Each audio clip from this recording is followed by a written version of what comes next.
What's going on, everybody? Today, I want to talk to you guys a little bit about how I started my entrepreneurial journey. I know I mentioned a little bit in the last video, but I think it's important to go over and to hear as many of these types of stories as you possibly can, especially since if it can relate to you in any way, shape, or form, it might help you out. And I think the key point to the story I'm about to tell you is you just got to be open minded. You can't be so pigeonholed as to what you're going to do and what you want to do that you're not open to change directions. For example, I remember in 2019, and the whole thing that sparked my entrepreneurial bug is I've always known that I was going to be a business owner. I always knew that I wanted to be an entrepreneur, but I just didn't really have any ideas.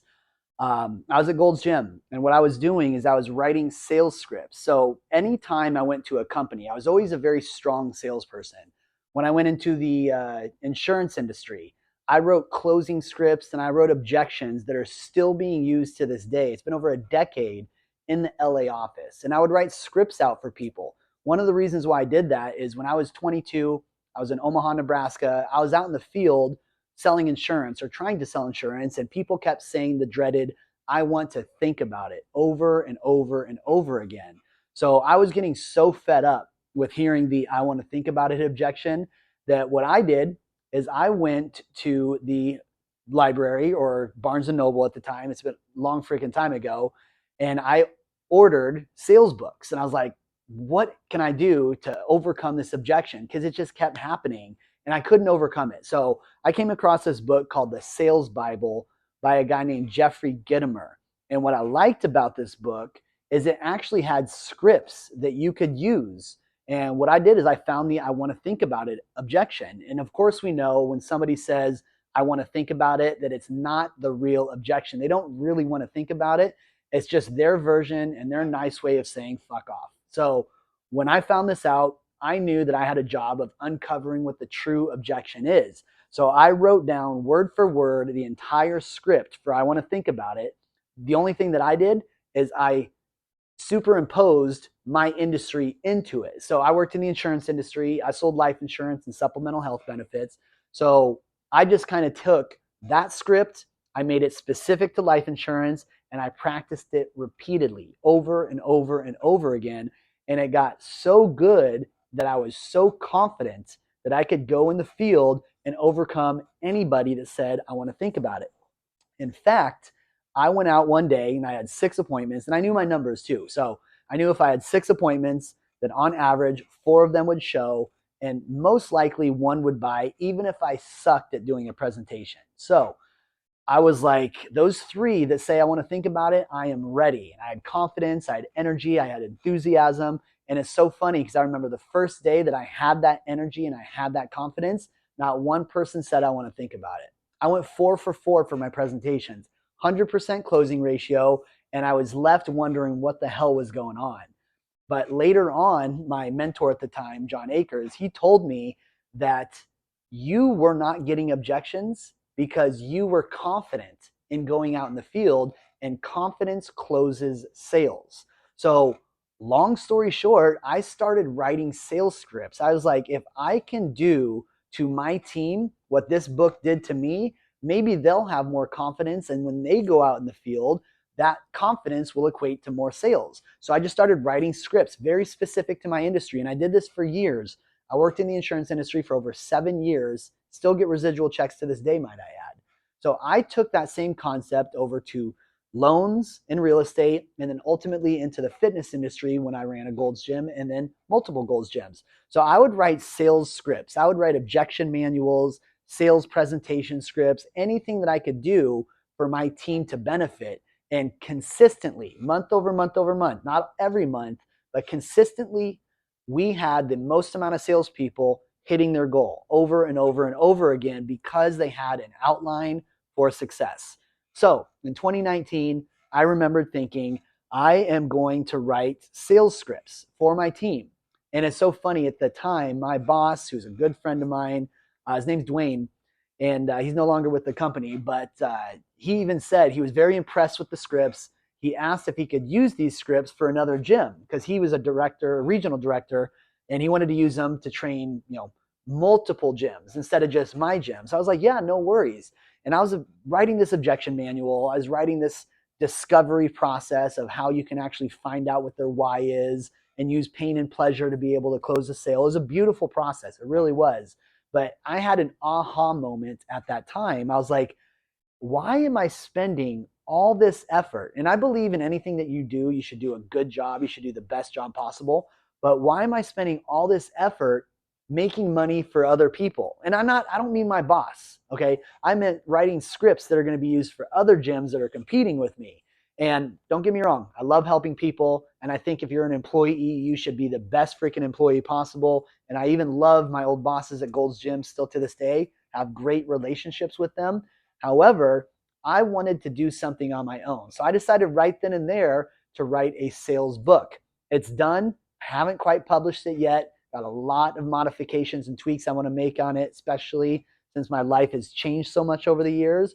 But I started writing a book right then and there. So the book is well over 300 pages. It's about everything that I'd learned in sales.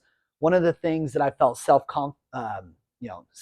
esteem issues at that time was I was still an employee. Why would somebody want to write or read, I should say, a book when somebody's an employee working for someone else? So I wrote the book, super happy with it. Since then, I became an entrepreneur, ran my own business, ran a coaching company, have a hedge fund. So things have definitely changed since then.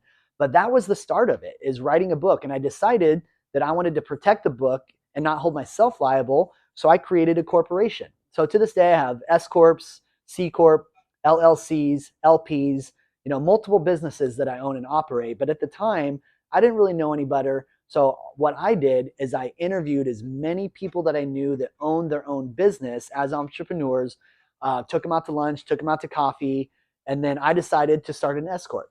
Okay. And that was kind of the start of my entrepreneurial journey.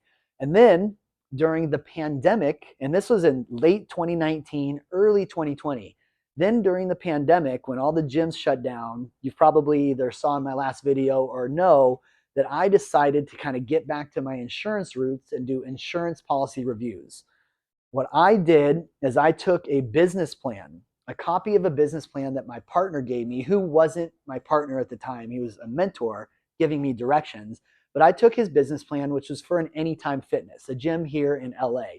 And I looked at his business plan and I just tried to copy it as much as I could for my specific business. Now, at the time, I knew I wanted to be an entrepreneur, but I didn't know what I wanted to do.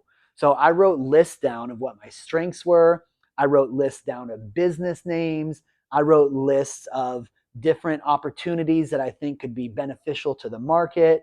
And I just went with it. And I remember in my business plan, I wrote one of my business plans was to do unbiased third party policy reviews for individuals so I can give people an understanding of what their life policy does without the pressure of thinking I'm going to sell them something. It was just totally unbiased. That was idea number one. Another thing that I included in my business plan was sales training. I wanted to be a sales trainer. So I said my business is going to be the insurance policy reviews, sales training, fitness training, as well as an investment fund. And that was like a little sliver of an idea that I had at that time. And it's so funny that my main business idea, my main business model was going to be insurance policy reviews, unbiased. I didn't know what I was going to do with it, but I knew I had an idea there. And that is the furthest thing from what I'm doing right now. Okay. In fact, no part of my business has anything to do with insurance. No part of my business has anything to do with reviewing somebody's policy. If somebody comes to me with a life insurance policy, I send them over to broker friends of mine that are actually in that business because I don't want to waste my time doing that. My business completely pivoted. I came out with the name Pivotal Point because I reached a pivotal point in my business journey where I had to decide what I wanted to do. And I figured that that's a great name for a company as well, Pivotal Point. But I was open. If I would have stuck to my guns and said, no, this is what I'm doing, this is what I'm going to do. I know there's other ideas out there, but no, this is it. I would never be where I am right now. And I think that's the important thing is I had to listen to the market. The market decides what they want, not me, not anybody else. It's the market. So if I'm doing test studies, if I'm doing focus groups, and there is a need for people that want to park their money so we can invest it for them, that's the need that I had to follow.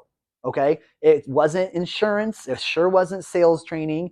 I haven't even released that book yet, although I have another one that I've released and another one that's being released this month. But it was the investment fund which provided the entire foundation of what I'm doing today.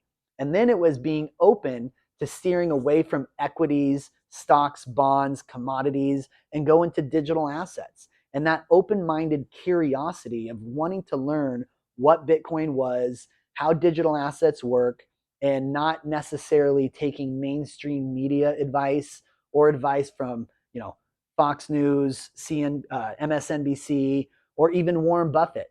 I love Warren Buffett as a disciple of his investing philosophy, but he doesn't even know how to work an iPhone or an email, let alone understand the complexities of blockchain technology. So instead of taking your grandfather's advice of why Bitcoin doesn't work, maybe you should do your own research because you probably know more about technology than your grandfather does. Guaranteed. So I use that curiosity to dive in, and it's a good thing that I did. I wasn't married to one thing. I listened to the market. I pivoted when I saw a need somewhere else. And then once I fell in love with that process and blockchain, I just went all in. And through there, I think keeping up with your fitness, keeping up with your mindset, exercising and working out, that is something that you're always going to have to do to strengthen any type of business you're in, if that's not your primary business. But doing that and then having the foundation laid for the investment fund it was the foundation I needed to then build the coaching business. Okay. But my business is nothing what I thought it was going to be 3 years ago. I listened to the market and I'm just going with it, man. I'm just rolling with the flow. So be open-minded. Don't be married to one thing. Listen to the market. Trust your gut. Trust your instinct. And just enjoy the ride. Let it take you where it takes you. Have a good day, guys. Appreciate your time. Ranted a little longer than I intended today, but we'll see you next week.